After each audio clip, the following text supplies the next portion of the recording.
Shri Sardar Patel primary school English medium અને આજે અમારી શાળામાં રજૂ થઈ રહ્યો છે ત્રાણ મેળો, એ પણ ગુજરાત રાજ્યનો. તો આવો જોઈએ આપણે સૌથી પહેલા શ્રી નરેન્દ્ર મોદીનું રોલ પ્લે.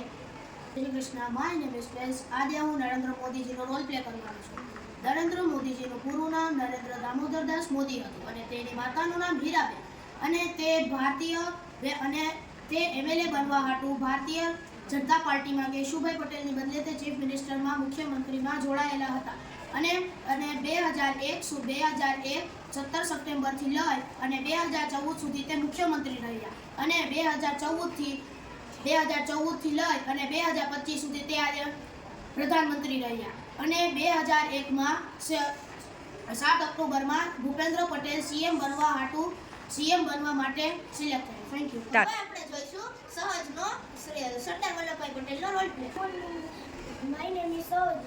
આજે હું સરદાર વલ્લભભાઈ પટેલની જીવન વિશે કહેવા જઈ રહ્યો છું. સરદાર વલ્લભભાઈ પટેલનો જન્મ 31મી ઓક્ટોબર 1875માં થયો હતો. તેમના પિતાનું નામ ઝવેરભાઈ અને માતાનું નામ લાડબા હતું. તેમને લોખંડી પુરુષ તરીકે ઓળખવામાં આવ્યા હતા.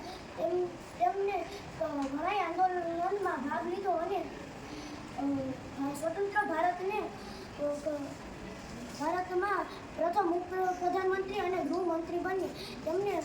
તેમનું મૃત્યુ 19 ડિસેમ્બર 1950માં થયું હતું. તેમનો જન્મદિવસ રાષ્ટ્રીય એકતા દિવસ તરીકે ઓળખવામાં આવે છે. તેમને 1991માં ભારત રત્નથી સન્માનિત કરવામાં આવ્યા હતા. Thank you. અમારા ગુજરાત રાજ્યમાં ઘણી બધી ફરવાલાયક સ્થળો છે. એમાંથી એટલી બધી સ્થળો છે જે મને યાદ પણ ન રહી, એટલે આજે 7મા ધોરણના વિદ્યાર્થીનીઓ એનો એક ચાર્ટ બનાવી લાગ્યા છે. તો ચાલો જોઈએ ચાર્ટ. જય શ્રી કૃષ્ણ. આજે અમે ગુજરાતના પ્રસિદ્ધ સ્થળો વિશે તમને થોડીક જાણકારી દેવાના છીએ. તો એમાં પહેલા આવે છે ગિરનાર. તો ગિરનાર એક જૂનાગઢમાં પ્રસિદ્ધ સ્થળ છે, જેમાં દૂર દૂરના લોકો અને ફોરેનથી લોકો અહીંયા આવે છે જોવા. અને ગિરનારની ઊંચાઈ 112.63 ચોડાઈ ઉપર છે, જે સૌથી ઊંચું ગિરનાર પર્વત ગણાય છે.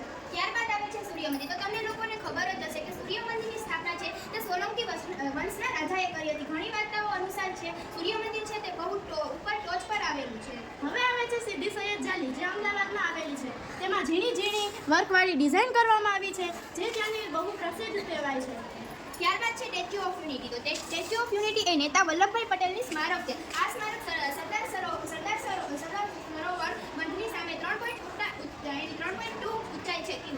હવે છે સાબરમતી આશ્રમ, જ્યાં ગાંધીજીની મૂર્તિ બેસાડેલી છે. અંગ્રેજો સાથે ગાંધીજી લડ્યા અને જીતા પણ, ત્યારે તેની અહીંયા મૂર્તિ બેસાડવામાં આવે છે. ત્યાં દૂર દૂરના લોકો દર્શન કરવા આવે છે. ત્યારબાદ છે દ્વારકા. તેના વિશે તો તમને બધાને ખબર જ હશે કે દ્વારકા છે તે આપણા ગુજરાતની રાજધાની માનવામાં આવે છે અને તેને આપણે સ્વર્ગનું પ્રવેશદ્વાર પણ કહીએ છીએ. હવે આવે છે સોમનાથ મંદિર, જે સોમનાથમાં આવેલું છે.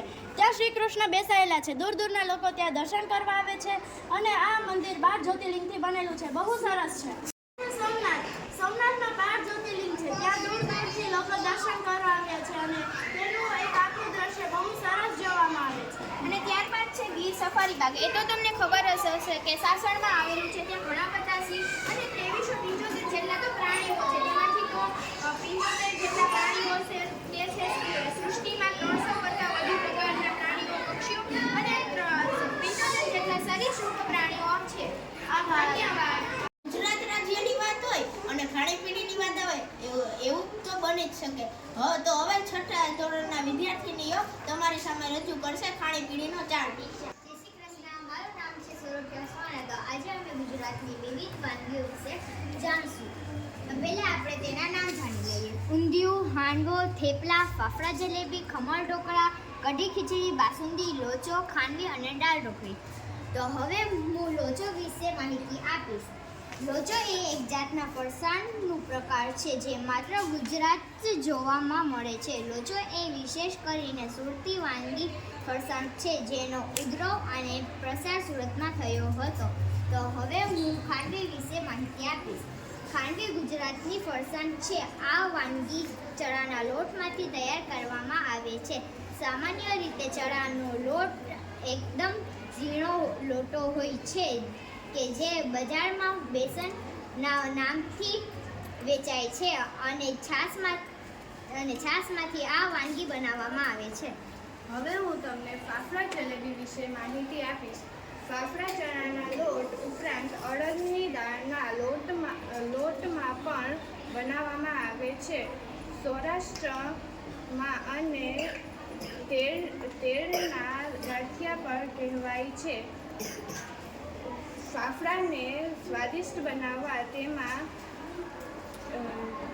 અજમા ઉમેરવામાં આવે છે. ગુજરાતી લોકો દશેરાને તહેવારમાં મોટા ભાગે સવારના પોરમાં ફાફડા જલેબી ખાઈને ઉજવે છે. હવે હું તમને ખમણ ઢોકળા વિશે માહિતી આપીશ. ખમણ ઢોકળાની આ સરળ રેસીપી દ્વારા તમે 20 મિનિટમાં મુલાયમ અને સ્પોન્જી ગુજરાતી ઢોકળા બનાવી શકો છો. તમારે આ રેસીપી બનાવવા માટે 8 કે 12 કલાકની જરૂર નથી. તમે આ બેસનના લોટમાં ઈનો મિક્સ કરો ત્યાં ઈ રેડી થઈ જાય. ધન્યવાદ. તો તમને આ 2 ચાર્ટ જોઈને ખબર જ પડી ગઈ છે ગુજરાતના પ્રખ્યાત સ્થળો અને ગુજરાતની પ્રખ્યાત વાનગી માટે. અને ગુજરાત કયા નામે જાણીતું છે એ તો આપણે બધાને ખબર જ છે, ગરબા. અને ગરબામાં પણ આપણે તાલીનો તાલ ઉમેરાય છે તો મજા જ પડી જાય. અને રાત્રિના ચાંદલાઓના અજવાળાની વચ્ચે આપણે ગરબા રમતા હોય ત્યારે આપણે દ્વારકાધીશની યાદ તો આવે જ છે. એટલે આપણે જય શ્રી કૃષ્ણ બોલીને ગરબા નિહાળીએ.